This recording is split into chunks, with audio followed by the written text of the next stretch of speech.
Turn the key. Turn the key. Turn the key. Turn the key. Oh, that turns the other way. Turn the key. Turn the key. No, wait for it. Wait for it. All right, everyone, let's do this again. These are for starting your car, not for throwing frisbees. Get rid of them. All right, let's get this video started. If you happen to hear baby chickens in the background, there's 6 of them back here.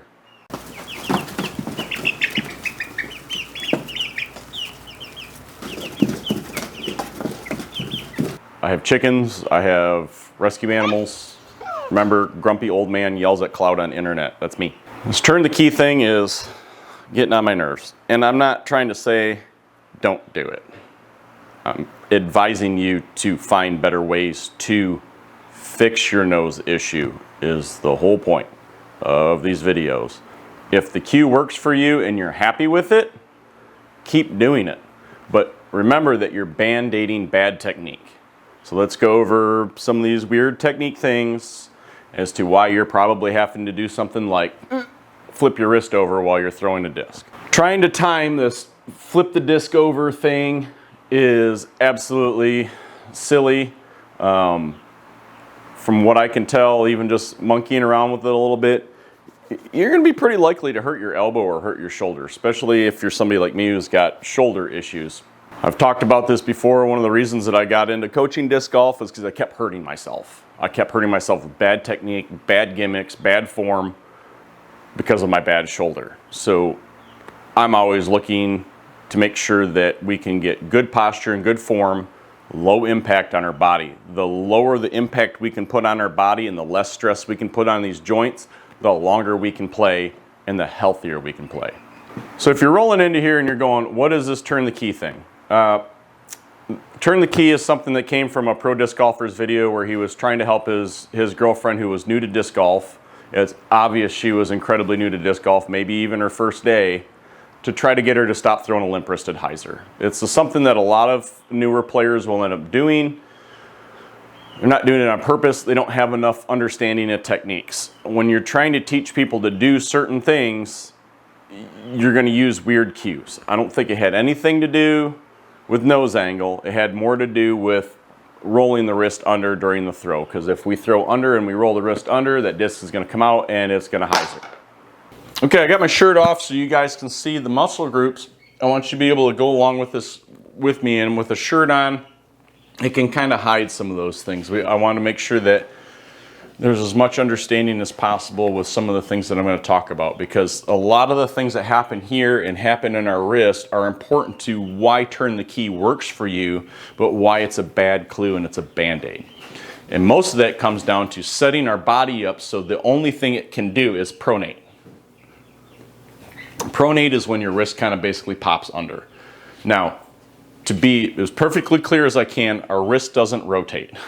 Our wrist happens to turn with our forearm. There's 2 bones in here that allow our wrist to turn. So I want to make sure that's clear. Everybody knows that the wrist doesn't rotate. The wrist flexes this way and it flexes a little bit this way. Everybody's different, and that's one of the reasons we have to be really, really careful about how we give this instruction, because some of these things are really important to each person. There's not always one technique that's going to work for everybody, but there are things that you can be doing better versus putting a band-aid on it and possibly hurting yourself. And that's the whole point of all of this. It's a band-aid for bad technique that is forcing you to pronate in the throw. So let's go over that. First, I want to start out with grip. You were probably taught to grip the disc wrong in the first place. I was taught to grip the disc wrong. I watched the videos on the internet. They set you up for failure. What that means is that it will compound issues over the years, especially if you've been playing for a while and you just didn't naturally have it right in the first place. There are people out there that just naturally grip the disc and swing their hand in a way that allows them to just throw nose down right off the get-go. At one point, I was throwing 400 feet, and I was like, I have to be throwing nose down. And everybody's like, no, you're throwing nose up. I'm like, I'm throwing 400 feet. My technique was good enough that I was able to push a nose up throw 400 feet, which led me to believe I was doing things right. I wasn't. So let's look at some of the reasons why that's bad.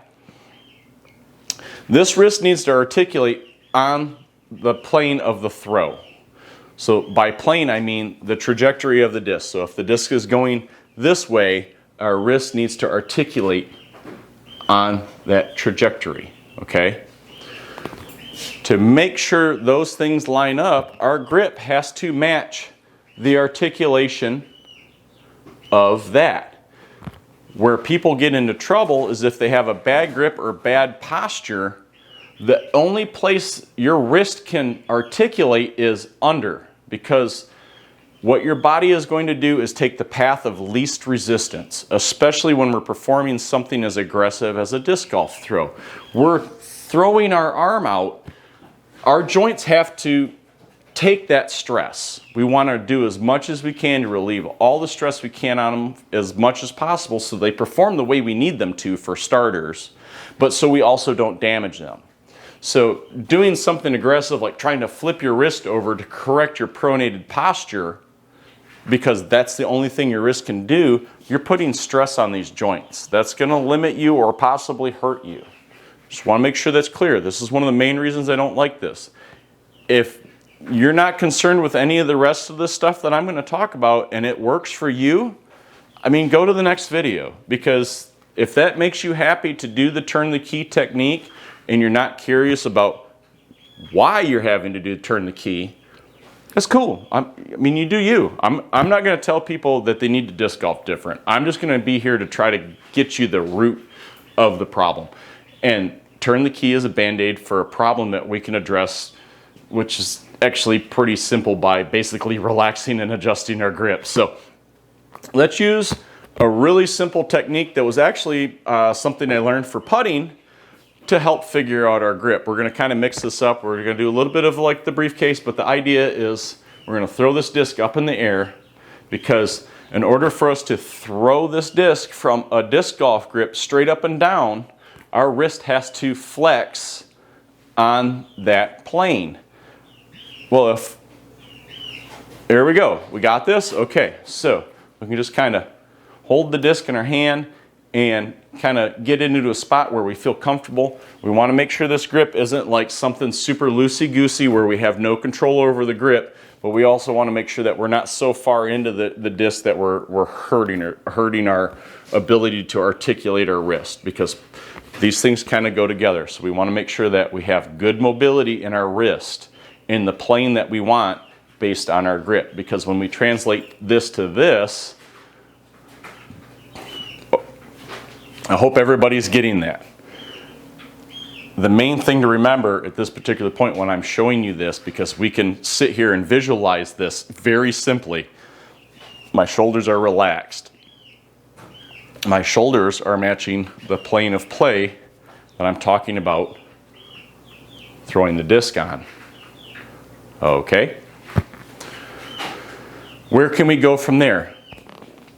I'm going to go over some of the reasons why you're probably pronating and unintentionally pronating.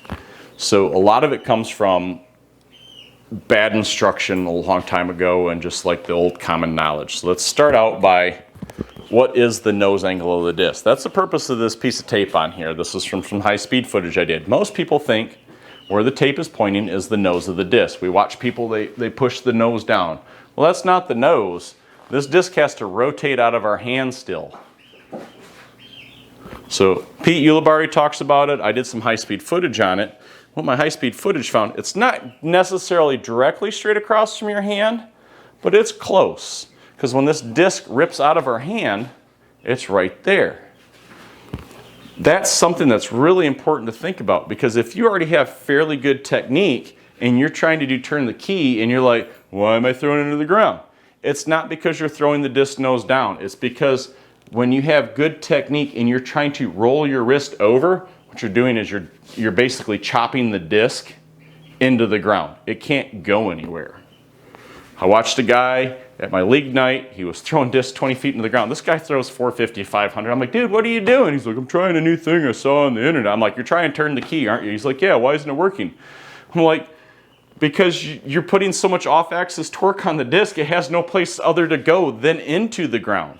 He already had good enough technique because he was able to flex his wrist on the target line already that when he went to try to flip his wrist over, the disc had no other choice but to just dive into the ground. It's not because the nose is further down, it's because when you turn your wrist over like this and this does this, that disc is just going to dive into the ground. It doesn't matter how overstable it is. Now, where it's useful is when you're throwing a power anhyzer, or you're throwing some anhyzer shots, because this was the old cue for people that are trying to throw anhyzers to turn the key, because what a lot of people do when they throw an anhyzer is they will come through and they'll follow through so poorly because they just kind of do this. Your wrist wants to pronate, and that was some of the things that I'm bringing up. We want to set our body up so our wrist doesn't want to naturally pronate. We want to set our body up so our wrist wants to flex to stay neutral on the target line.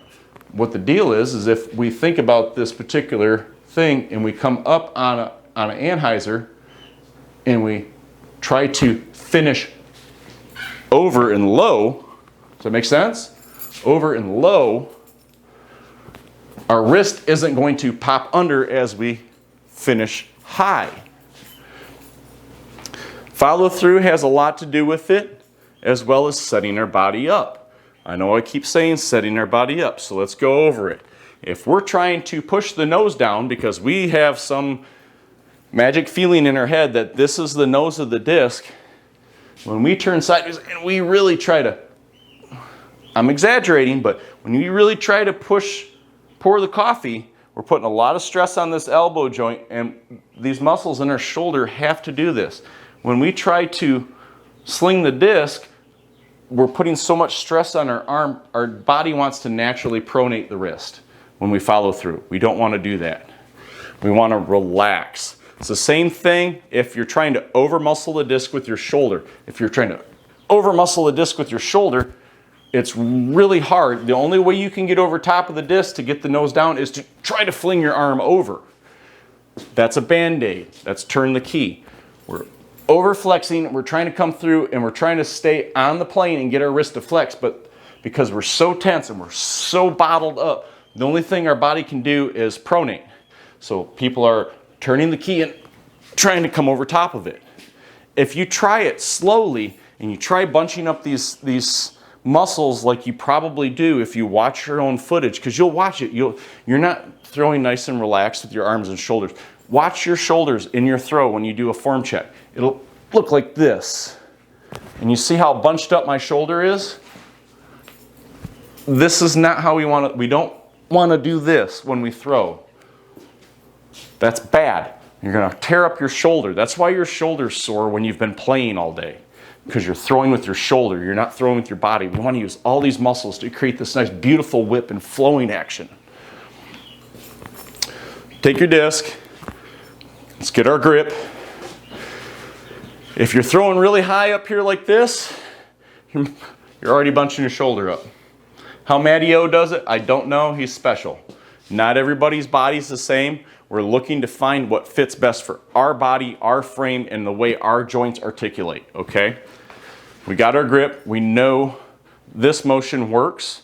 So let's translate this down here to a motion where we can feel stable and secure and powerful. Okay, so I'm going to get my disc in my grip. I feel good about that. No, I don't feel good about that. Okay, here we go. All right, now I feel good. Now I'm going to relax. And I'm going to put the disc in the power pocket. And I'm going to think about where the disc needs to go to throw. And where my wrist has to naturally articulate to make the throw. And if you actually notice, when I articulate my wrist, when this comes out, that's going to be nose down.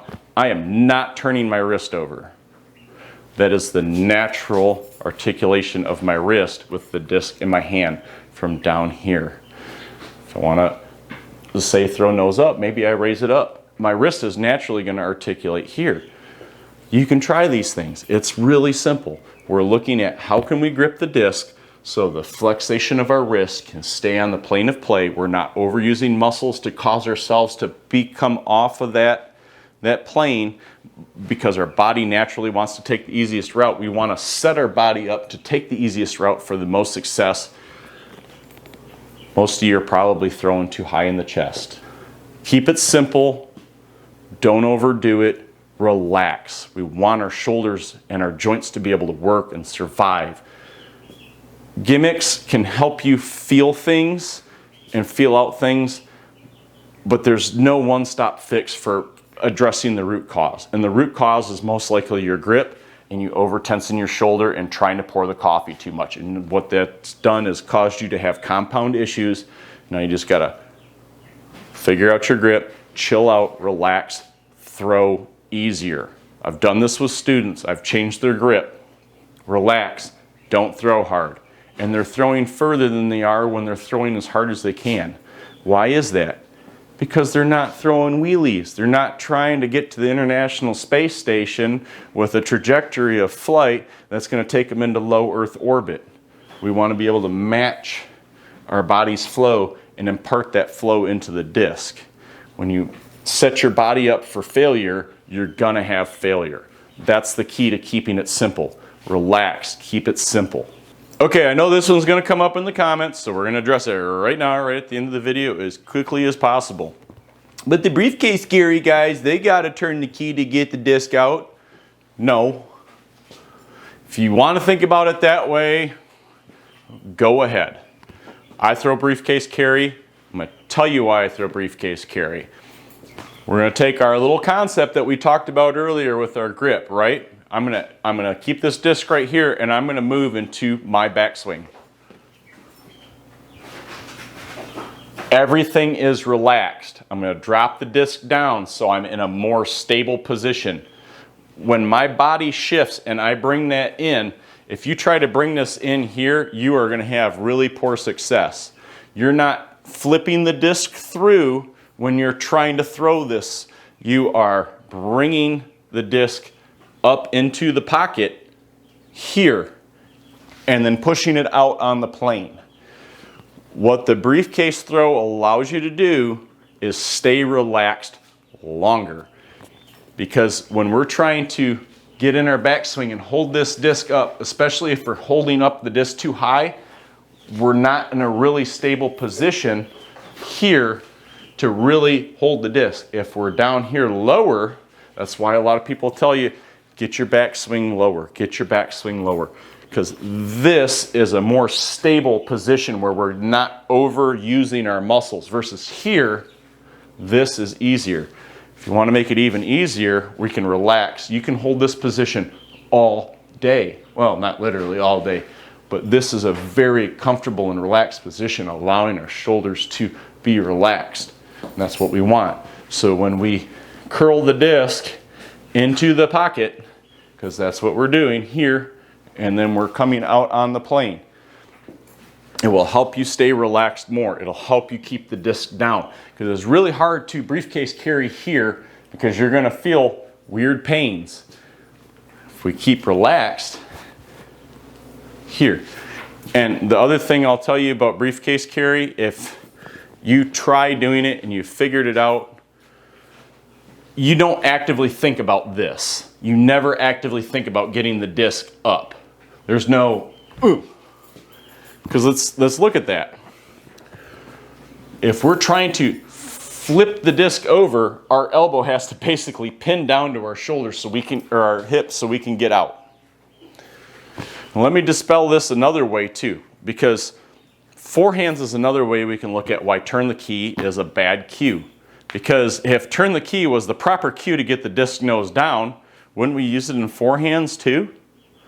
Well, let's think about it. Turn the key, we're doing this stupid motion here. So wouldn't that be equal to this motion here? It's the number one thing they tell you not to do when you throw a forehand. Roll your wrist. So if turn the key was an actual proper motion to get the nose down, if we were throwing a forehand, we would be instructed to do this. What's the main thing you don't want to do? You don't want to serve the pizza, which is the opposite of that, because the disc is going to go whoop, and we don't want to roll our wrist over because the disc is going to go whoop. We want to fly the disc with our wrist and keep it on the plane of flight when we throw it out. So why would we not want to do that on a backhand? Forehands have less spin than a backhand, so it is absolutely imperative that we get that disc out as clean as possible and not get any of these off-axis torques from our wrist. We're getting more spin on a backhand because we're getting more leverage on the disc, and now suddenly we want to try to flip it over? That seems silly.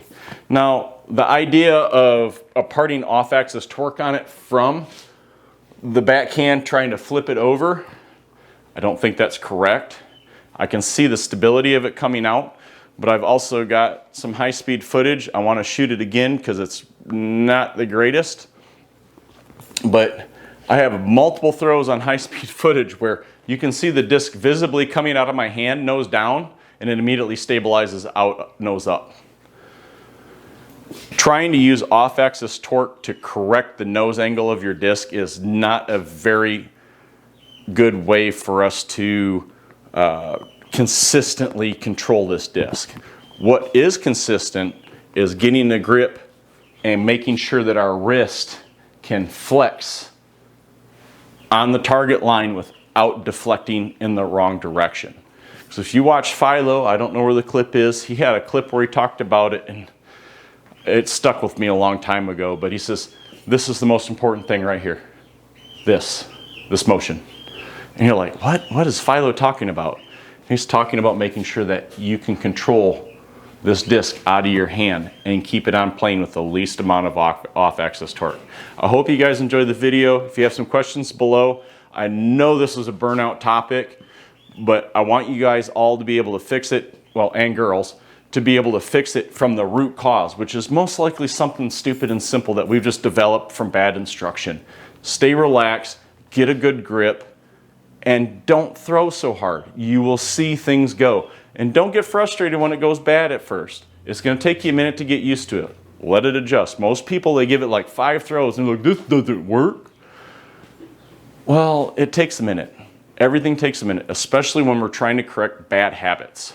It's easy to band-aid a bad habit, but it's hard to correct a bad habit. Okay, so that's it for this video. Hopefully you guys learned something about the root cause of natural pronation and your disc golf swing. It's something that I'm plagued with myself from throwing poorly for over the years, and I've been working hard to correct it, but you get out there and you just want to throw frisbees and you forget all about it. It takes a lot of time and practice to get things right, even for guys like me, because I'm constantly having to try things like, oh, I wonder what turn the key does. And it doesn't work out very well, but I can at least learn the method and ruin my swing so I can help you guys have a better swing. Y'all have a great day.